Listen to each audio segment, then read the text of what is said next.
Muy buenas, un cordial saludo a todos los oyentes de Radio Madre de Dios. Continuamos con nuestro repaso del Catecismo. En esta oportunidad veremos los puntos 13 al 15. Mi nombre es Luis y soy colaborador de Radio Madre de Dios. En el programa anterior, a modo de resumen, comentamos que el Concilio Vaticano II se produjo en un momento de una inflexión cultural muy grande y que dicho concilio, como los anteriores, ha sido para atender a ciertos desafíos surgidos. El Concilio Vaticano II tampoco ha sido una ruptura con la tradición. Nuestra sociedad tiene raíces cristianas, pero también tiene la dificultad de cómo vivirlas en este mundo actual. Dijimos también que los fieles tenemos el derecho de conocer la fe católica y la Iglesia el deber de ofrecerlo a los fieles. Comentamos que la Iglesia es una. Ello se refiere también, además de su unidad, a que es una en doctrina. También vimos que es muy importante tener la doctrina por escrito, ya que con ello se elimina, por ejemplo, la subjetividad que pudiese surgir en un catequista o persona de la Iglesia. Se necesita una formulación objetiva de la fe. Es una gran ventaja que hoy en día tengamos acceso fácil a las verdades de la fe. Imaginemos que en la antigüedad la gente común ni siquiera tenía acceso a la Biblia. Para terminar este repaso, quisiera destacar lo siguiente que vimos, lo cual es muy importante. La fe católica no puede ser a la carta, debe ser tomada en su conjunto como un todo. Ocurre habitualmente que hay posturas relativistas y subjetivistas en que cada uno elabore una fe a la carta. Como ejemplo de esta fe a la carta, dijimos que la nueva era es una mezcla de orientalismo, esoterismo, paganismo, medicina alternativa y ocultismo. Todas ellas difieren con el catolicismo en cuestiones básicas y por tanto no pueden unirse ya que desde su base tienen contradicciones irreconciliables en su doctrina. Por ejemplo, la nueva era se centra en el individuo y da a lo material cualidades divinas, lo que es diametralmente opuesto al catolicismo, solo para nombrar un aspecto.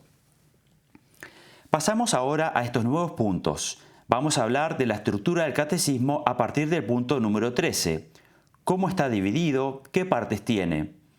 Es muy importante tener en cuenta el orden, ya que así nos explica conceptos fundamentales para poder seguir adelante. Ello nos ayuda a entender lo que sigue con una base previa sólida. Es como si, por ejemplo, estudiando matemáticas, partimos explicando las operaciones básicas y a partir de ahí las operaciones más complejas. Pasamos entonces al número 13. Dice así: el plan de este catecismo se inspira en la gran tradición de los catecismos, los cuales articulan la catequesis en torno a 4 pilares: la profesión de la fe bautismal, el símbolo, los sacramentos de la fe, la vida de fe, los mandamientos y la oración de creyente, el Padre Nuestro. Dice que se inspira en la gran tradición de los catecismos. Como habíamos dicho, hubo catecismos anteriores, pero son básicamente similares en su estructura. Estos 4 pilares se podrían resumir en el credo, los sacramentos, los mandamientos y la oración. Podemos hacer referencia a que estos pilares se fundan sobre la roca que es Cristo, y también es importante que estos pilares estén bien fundados para que este edificio no se tambalee. Es decir, que puede ocurrir que le hayamos dado más importancia a uno que a otro. Por ejemplo, si estamos fuertes en la oración, pero no así en participar de los sacramentos, luego este edificio que estamos construyendo se puede tambalear, como dijimos, a causa de que uno de estos pilares está debilitado. Recordemos, para entender mejor este ejemplo, la parábola de la casa construida sobre roca. También podemos pensar en la imagen que si el enemigo del género humano ve que uno de estos pilares o columnas está debilitado, por ahí nos ha de atacar, intentando derribar nuestra estructura, que en definitiva es nuestra fe.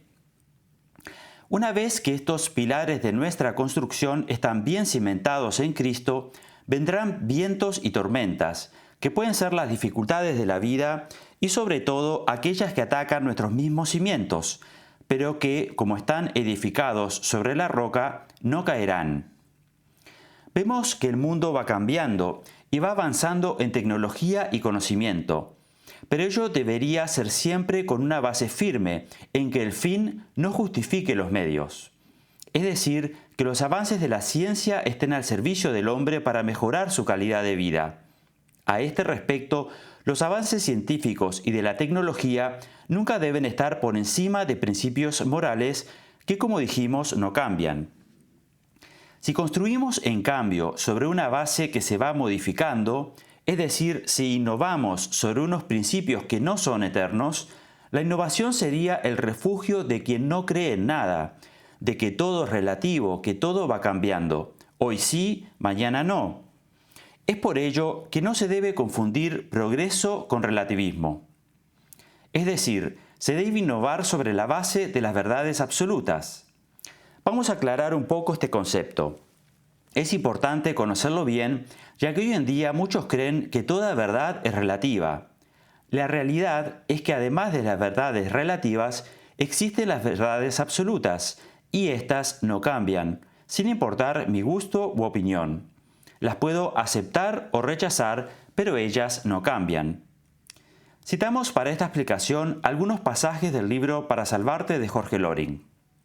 Dice así: hay verdades absolutas y verdades relativas. La temperatura de 0 grados es frío para un panameño, pero no lo es para un noruego que vive a 20 grados bajo cero. Pero hay verdades absolutas, como el valor de pi, 3, 14, 15, o la fórmula del agua, H2O. Sin embargo, como dijimos, hay quienes defienden el relativismo universal de la verdad. Pero estas afirmaciones relativistas se contradicen. Esto es muy importante que lo comprendamos. Observemos lo siguiente. Si se dice no hay verdades absolutas, luego esto que dices tampoco lo es.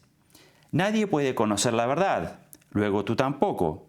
No seas dogmático con tus afirmaciones, es lo que haces tú con las tuyas. No pretendas imponerme tu verdad, es lo que quieres hacer tú con la tuya. La verdad objetiva es dogmática, invariable, el error es libre. Para encontrar la verdad hay un solo camino, pero para equivocarse hay muchísimos. En la estación del ferrocarril, un solo tren me lleva a mi destino, todos los demás me pierden.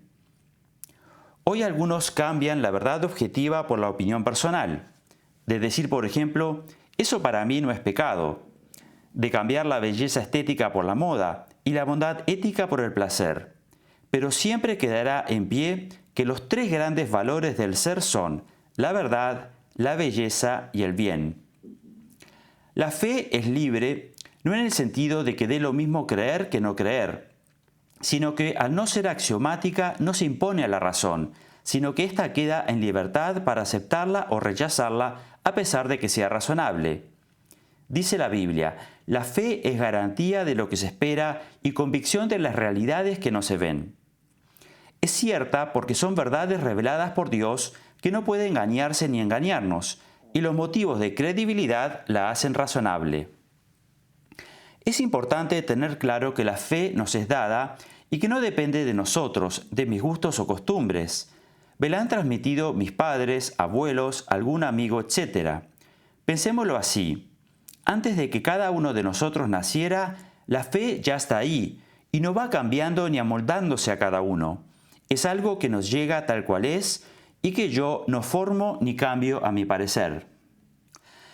Luego de aclarar estos conceptos sobre las verdades absolutas y relativas y sobre la fe, vemos en más detalle el primer pilar, la profesión de fe, el credo. La palabra credo viene del latín, pero recordemos que antes del latín se hablaba en griego y los evangelios fueron escritos en griego. En griego se llamaba símbolo, que quiere decir resumen o contraseña. Es decir, que el credo viene a ser el resumen de nuestra fe. En fórmulas breves y concisas, revela cuál es nuestra fe, lo que tiene que ser creído como revelado por Dios para poder ser cristiano. Lo primero a anunciar es el credo para entender las razones de nuestra fe. Cuando hablamos de la fe, tendemos a hablar primero de cuestiones morales o de prácticas sacramentales. Imaginemos que nos acercamos a una persona cuestionando si practica los sacramentos, pero si no conoce la fe, mucho menos va a sentir necesidad de recibir los sacramentos. Ocurre además que es muy importante entender en qué nivel de fe se encuentra dicha persona. Como expuse en otra ocasión, hay un ejemplo que explica muy bien esta idea. Imaginemos que vamos a partir clases de música y en vez de enseñar cada nota musical exponemos una partitura. Quien no sepa nada de música no va a entender y muy probablemente termine frustrándose. Por eso, al transmitir la fe, debemos adecuarnos al nivel de fe que tenga cada persona. Lo mismo, es casi imposible que una persona que recién se inicia en la fe entienda cuestiones de teología. Es por este motivo que el Evangelio es un mensaje sencillo, ya que, como sabemos, la religión católica es universal. Luego, para hacerlo, es preciso que pueda ser comprendida por gente sencilla. El anuncio más importante como punto de partida es el anuncio del credo de nuestra fe, que Dios es Padre, que se ha revelado en Jesucristo y al igual que la Santa Biblia, el catecismo es cristocéntrico, no simplemente un conjunto de reglas morales o rituales. Puede ocurrir que muchos piensen que ser cristiano es ser buena persona, compartir, ayudar a los demás, etc. Y eso está bien, pero va mucho más allá de ello, ya que lo principal es transmitir a Cristo. Para comprender esto, vamos a nombrar solamente las obras de misericordia corporales y espirituales, ya que más adelante las veremos en detalle. Estas obras son acciones caritativas mediante las cuales ayudamos a nuestro prójimo. Las obras de misericordia corporales son visitar a los enfermos, dar de comer al hambriento, dar de beber al sediento, dar posada al peregrino, vestir al desnudo, visitar a los presos y enterrar a los difuntos. Las obras de misericordia espirituales son enseñar al que no sabe, dar buen consejo al que lo necesita, corregir al que se equivoca, perdonar al que nos ofende, consolar al triste, sufrir con paciencia los defectos del prójimo, rezar a Dios por los vivos y difuntos. Las obras de misericordia corporales son importantes, pero las espirituales lo son más, ya que la Iglesia, además de ayudar en las necesidades del cuerpo, más aún ayuda en las necesidades espirituales. Por lo tanto, no es tan solo una ONG, por hacer una comparación. Lo mismo nosotros. Está muy bien que al acercarnos a alguien le ayudemos en lo que necesite respecto a su cuerpo, pero mucho mejor aún se le transmitimos a Cristo porque dichas necesidades corporales son pasajeras y materiales. En cambio, las espirituales son eternas. Pasamos ahora al segundo pilar, que es la celebración del misterio cristiano, los sacramentos de la fe. Los sacramentos es un tema que apasiona, porque por medio de ellos Dios está muy unido a nosotros, y como estudiaremos más adelante, ellos son necesarios. Hay un punto crucial, y es que Jesús dice de sí mismo que es Dios. Esto lo podemos comprobar en muchos pasajes bíblicos, y no solamente de palabra, sino sobre todo con sus hechos. Solamente Dios puede devolver la vista a un ciego de nacimiento o resucitar a un muerto. Y de hecho, sus mismos enemigos lo reconocían y les preocupaba que las personas de su secta se fueran con Jesús. Incluso Jesús les dice, «Si no hago las obras de mi Padre, no me creáis, pero si las hago, aunque a mí no me creáis, creed por las obras». Evangelio de San Juan, capítulo 10, versículos 37 y 38. Y Nicodemo le dice a Jesús, «Rabí, sabemos que has venido de parte de Dios como maestro, porque nadie puede hacer los milagros que tú haces si Dios no está con él». Evangelio de San Juan, capítulo 3, versículo 2. Esto que hemos dicho es para tener en cuenta que Jesús, siendo Dios, instaura los sacramentos, para darnos las vías, es decir, los caminos para llegar a Dios. Por lo tanto, no corresponde que alguien pueda pensar que los sacramentos no son medios efectivos para llegar a Dios, porque si Jesús los instaura mientras estaba en la tierra, corresponde seguirlos, reconociendo que es la forma en que Dios quiere que estemos en comunión con Él. Recordemos además que la Iglesia es santa. Santificar o dar la vida de gracia fue el primer objetivo de la venida de Cristo, y por lo tanto santificar es el primer objetivo de la Iglesia, que lo hace por medio de los sacramentos. Vemos aquí también que ellos son necesarios. Pasamos ahora al tercer pilar, que es la vida de fe, los mandamientos. Para hacer una breve introducción respecto a los mandamientos, diremos lo siguiente. Dijo Dostoyevsky, si Dios no existe, todo está permitido. Cuando el hombre arranca a Dios de su vida, se vuelve contra sus hermanos los hombres. Así lo expresó Hobbes con frase cruda, el hombre es lobo para el hombre. Si prescindimos de los mandamientos, la solidaridad humana es frágil. Fácilmente el otro termina por ser un extraño, un rival o un enemigo. Dice Jesús en el Evangelio, si quieres entrar en la vida eterna, guarda los mandamientos. Mateo capítulo 19, versículo 17. Pero ¿cómo podríamos definir qué son los mandamientos? ¿Cuál es el propósito de los mismos? Esto que vamos a decir es muy importante. Los mandamientos son normas de conducta dictadas por Dios a la humanidad. Estas normas son el camino que ha de conducir al hombre a la felicidad eterna. El cuarto pilar es la oración del creyente, el Padre Nuestro. Esta oración es de singular importancia porque el mismo Cristo nos la ha enseñado cuando sus discípulos le pidieron les enseñase a orar. El Padre Nuestro es la oración modelo por ser la más sencilla fórmula para honrar a Dios y entrar en el plan divino, pidiéndole lo que Él quiere que pidamos, que es siempre lo que más nos conviene. Orar así es colocarse en estado de la más alta santidad y unión con el Padre, pues no podríamos pensar, ni desear, ni pedir nada más perfecto que lo dicho por Jesús. Claro está que todo se pierde si la intención del corazón, que exige la atención de la mente, no acompaña a los labios. Veamos cómo se subdivide el catecismo. El catecismo tiene 4 partes. Las partes se subdividen en secciones, las secciones se dividen en capítulos, luego en artículos y en puntos. No es necesario saberlo, pero ayuda a la comprensión. Vamos a pasar ahora al punto 14.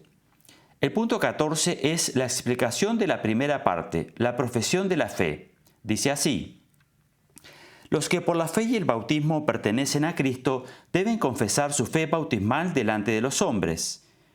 Mateo capítulo 10, 32 y Romanos capítulo 10, versículo 9. Para esto, el catecismo expone en primer lugar en qué consiste la revelación por la que Dios se dirige y se da al hombre y la fe por la cual el hombre responde a Dios. Esta es la primera sección.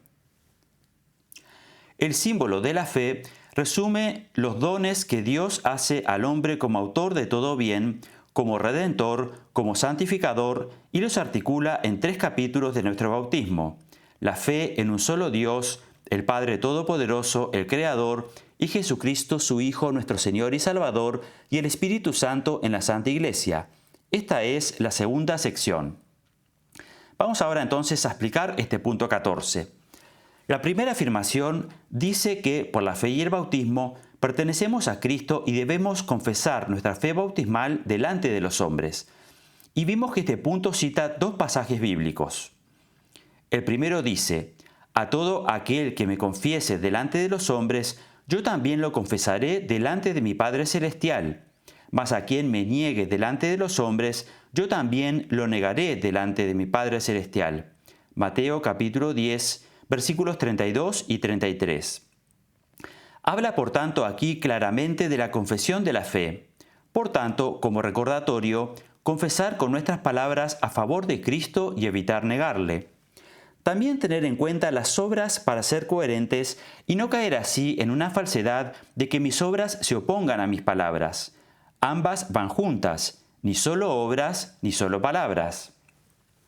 Es necesario confesar a Cristo para que su verdad llegue hasta el último rincón del mundo. Como bautizados tenemos dicha misión y debemos vencer el miedo al que dirán.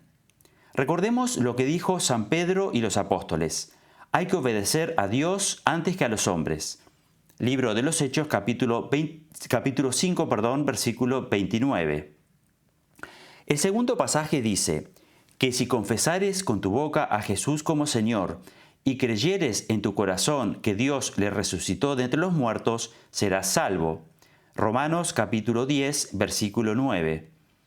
Este pasaje nos muestra que es necesario aceptar internamente la divinidad de Jesucristo y profesarla verbalmente. Su infinita bondad y todo lo que ha sufrido por nosotros para salvarnos es más que razón suficiente para amarle y proclamarle. Pensemos además que si hablamos de Cristo, luego estamos asumiendo un compromiso, al cual debemos buscar ser fieles. Si no, en vez de dar buen testimonio, estaremos dando un testimonio contrario. Vamos a poner un ejemplo.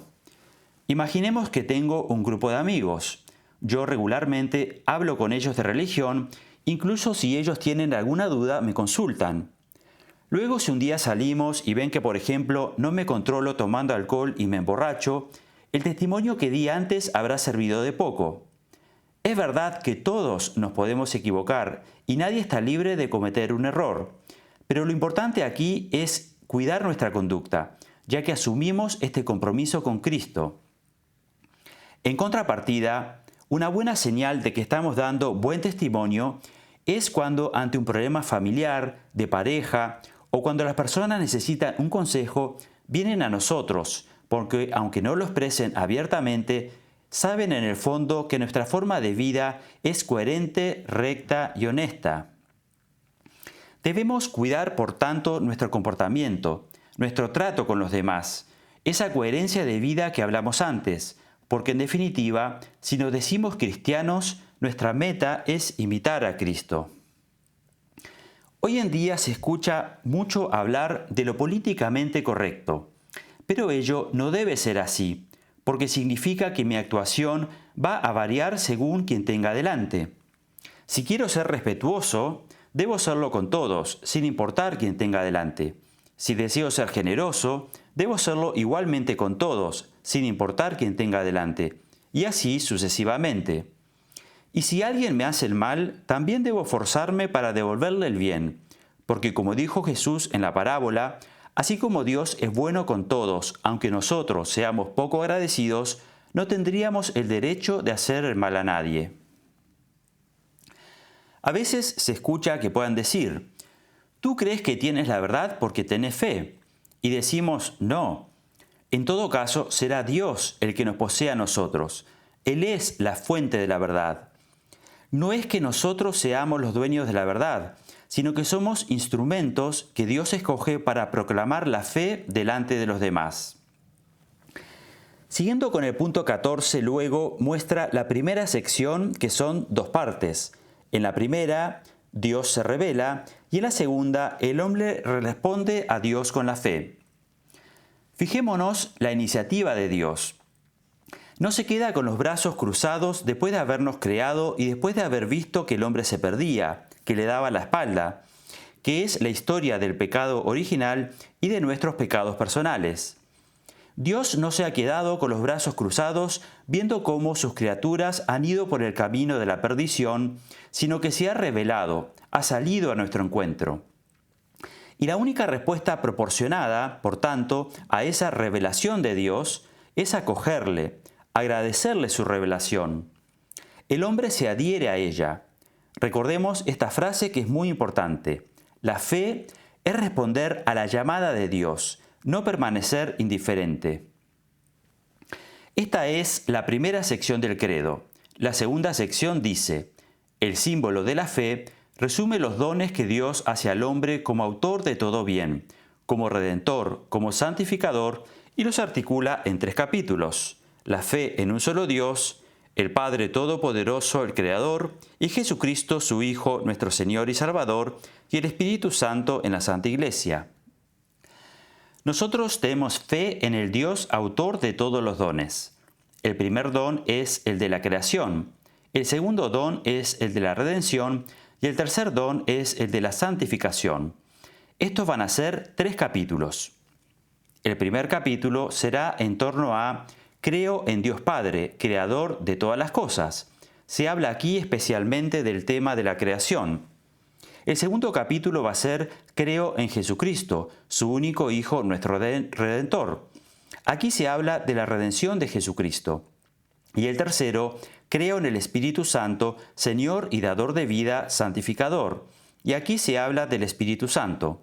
Son los 3 capítulos de esta segunda sección del credo para hablar de estos 3 dones: creación, redención y santificación. Finalizado entonces el punto 14, pasamos ahora al punto número 15 y entramos a la segunda parte, los sacramentos de la fe. El punto 15 dice así: la segunda parte del catecismo expone cómo la salvación de Dios, realizada una vez por todas por Cristo Jesús y por el Espíritu Santo, se hace presente en las acciones sagradas de la liturgia de la Iglesia. Esta es la primera sección, particularmente en los 7 sacramentos, la segunda sección. Esta segunda parte del catecismo, al hablar de los sacramentos de la fe, como vemos, se divide en 2 secciones. En la primera, antes de hablar de cada uno de los 7 sacramentos, primeramente se hace una explicación de cómo ese Evangelio de Jesucristo lo recibimos a través de las acciones sagradas de la liturgia. Con esto, lograremos unir la liturgia con los sacramentos, ya que van de la mano y no pueden separarse.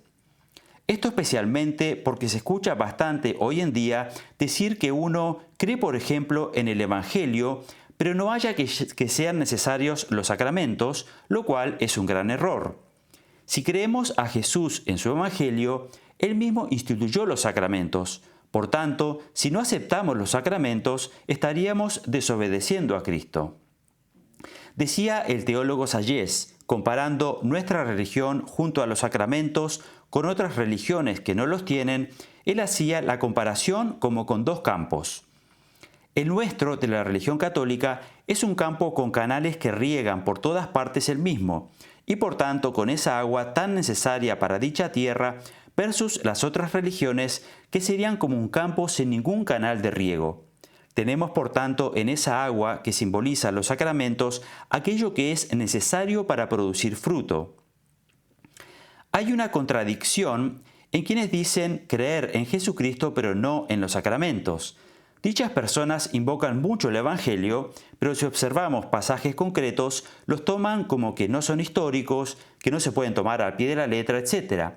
Pero no podemos aceptar el Evangelio para luego ir vaciándolo de contenido. Como dijimos, el Evangelio y la liturgia van unidos. La tradición de la Iglesia ha entregado y ha conservado la palabra de Dios a través de la liturgia y a través de los sacramentos. Como dice Monseñor Munilla, la Eucaristía no es una cosa distinta del Evangelio, sino que es una acción sagrada que hace presente el acontecimiento narrado en el Evangelio de la muerte y resurrección de Jesús. Pero veamos que existen, sin embargo, 2 riesgos. El primero es un riesgo de ritualismo, de mero sacramento desligado del Evangelio. El segundo es el riesgo contrario, el de un Evangelio leído fuera de la tradición de la Iglesia y fuera del contexto de la liturgia en que ha sido transmitido, que este sería el caso una lectura según la tradición protestante y no según la tradición católica. Por esto que venimos diciendo, consideremos lo siguiente respecto de la Eucaristía para recalcar su importancia. La misa es el acto más grande, más sublime y más santo que se celebra cada día en la tierra. Diremos ahora la siguiente frase de San Bernardo: el que oye devotamente una misa en gracia de Dios merece más que si diera de limosna todos sus bienes. Repitámosla: el que oye devotamente una misa en gracia de Dios merece más que si diera de limosna todos sus bienes. Con cada misa que oigas, aumentas tus grados de gloria en el cielo. Ocurre también a veces que se confunde a Jesús de Nazaret con Jesucristo, como si fuesen personajes históricamente distintos. Pero para no caer en esta confusión, recordemos el pasaje donde Jesús lee la lectura en la sinagoga de Nazaret, donde se manifiesta como el Mesías citando el pasaje del profeta Isaías. Y luego, cuando le pregunta a sus propios discípulos: ¿quién dicen ustedes que soy yo? Y esta profesión de fe que hace Pedro, inspirado por el Espíritu Santo. Por tanto, no debemos disociar Evangelio de los sacramentos. Por los sacramentos, Cristo mismo desde el cielo hace presente su vida entre nosotros. Al celebrar un sacramento en la iglesia, Cristo mismo está presidiendo esa celebración. Para finalizar, dejamos ahora una frase para reflexionar durante la semana. Dice así: si nos preocupamos con la vida del cuerpo, ¿cuánto más con la vida del alma? La repetimos. Si nos preocupamos con la vida del cuerpo, ¿cuánto más con la vida del alma? Como siempre, les aliento a continuar con nuestra formación del catecismo. Además de escuchar este programa en la radio Madre de Dios, pueden tener acceso a estos videos de estudio del catecismo en el canal de YouTube llamado Editorial María Reina. Dejamos la siguiente frase de Santo Tomás para ayudarnos a crecer en el amor a Dios. Dice así: nada es más adecuado para mover al amor que la conciencia que se tiene de ser amado. Muchas gracias por su atención. Les envío un saludo cordial a todos los oyentes de Radio Madre de Dios. Que la Virgen Santísima les proteja y bendiga siempre, y hasta la próxima emisión si Dios quiere.